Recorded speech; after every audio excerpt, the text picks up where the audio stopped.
താങ്കളെ വടകര തടഞ്ഞ M U എന്ന് പരാമർശം വന്നിട്ടുണ്ട്. എം യു എന്ന് തടയില്ല, ആ തടഞ്ഞ സംഭവം ഇഷ്യൂ ആക്കിയത് ഷാഫി പറമ്പിലാണെന്നാണ് എം യു എന്ന് പറയുന്നത്.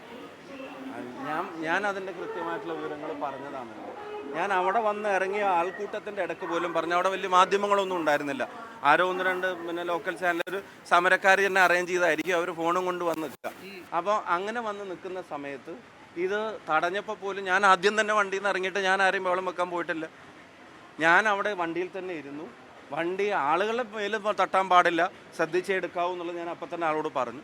പോലീസ് ഇങ്ങനെ വളരെ ആത്മാർത്ഥമായിട്ട് അവരെ മാറ്റാൻ ശ്രമിക്കുന്ന പോലത്തെ ഒരു അനുഭവം അവിടെ ഉണ്ടായില്ല. കുറച്ച് നേരമൊക്കെ അവിടെ നിന്നോട്ടെ എന്നുള്ള ഒരു ആറ്റിറ്റ്യൂഡായിരുന്നു. ശരി നിന്നോട്ടെ.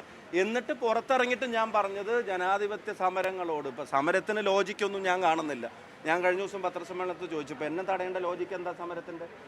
ആ ലോജിക്ക് കേരളത്തിൻ്റെ മുഖ്യമന്ത്രിക്ക് ബാധകമാണോ? മുഖ്യമന്ത്രിയുടെ പേഴ്സണൽ സ്റ്റാഫുമായിട്ട് ബന്ധപ്പെട്ട്, അദ്ദേഹത്തിൻ്റെ പാർലമെൻ്ററി പാർട്ടിയിലെ MLA-മാരുമായിട്ട് ബന്ധപ്പെട്ട് അദ്ദേഹത്തിന് ബാധകമാണോ? മന്ത്രിസഭയിലെ മന്ത്രിയായിട്ട് ബന്ധപ്പെട്ട് അദ്ദേഹത്തിന് ബാധകമാണോ? പാർട്ടി നേതാക്കന്മാരുമായിട്ട് ബന്ധപ്പെട്ട് അദ്ദേഹത്തിന് ബാധകമാണോ? അതിൻ്റെ ലോജിക്ക് എന്താ? അപ്പോൾ ആ ലോജിക്കൊന്നും അപ്ലിക്കബിൾ അല്ല. എന്നാൽ പോലും പറഞ്ഞു സമരങ്ങൾ ചെയ്യാനുള്ള അവകാശം എല്ലാവർക്കും ഉണ്ട്. ഞാൻ എൻ്റെ ലോജിക്കിനെ ന്യായീകരിക്കാൻ എനിക്ക് കഴിയില്ല.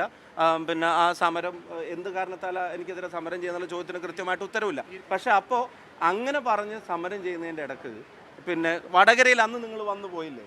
ആ വന്നു പോയ അന്നും ഞാൻ വണ്ടി പുറത്തേക്ക് എടുക്കുമ്പോൾ ഗ്ലാസ് താത്താൻ പറഞ്ഞ് ഞാൻ ഗ്ലാസ് താത്തി കൊടുത്തു. അപ്പോൾ ഒരാൾ വന്നിട്ട് എന്തൊക്കെയോ ആക്ഷേപിച്ച് പോയി. അപ്പോൾ പുറകിൽ നിന്ന് ഒരാൾ എൻ്റെ വീഡിയോ എടുത്തു, ഇതാ വടകരക്കാർ ഏതോ പാർട്ടിക്കാരനാണ്, വടകരക്കാർ ഇത് ആക്ഷേപിച്ച് അയക്കുന്നു എന്ന് പറഞ്ഞിട്ട് അതിങ്ങനെ നന്നായിട്ട് പ്രചരിപ്പിച്ചു. അപ്പോൾ ഇന്നലെ സമാനമായ രീതിയിൽ വന്നിട്ട് ആക്ഷേപമല്ല, കേട്ടാലിറക്കുന്ന തെറി പറയുക.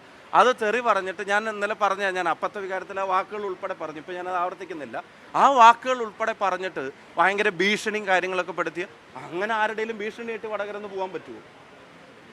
ഞാൻ വടകരയിൽ നിൽക്കാനും പൊതുപ്രവർത്തനം നടത്താനും ഇവരുടെ ആരുടെയും സ്പെഷ്യൽ പെർമിഷൻ വാങ്ങാൻ പറ്റുമോ?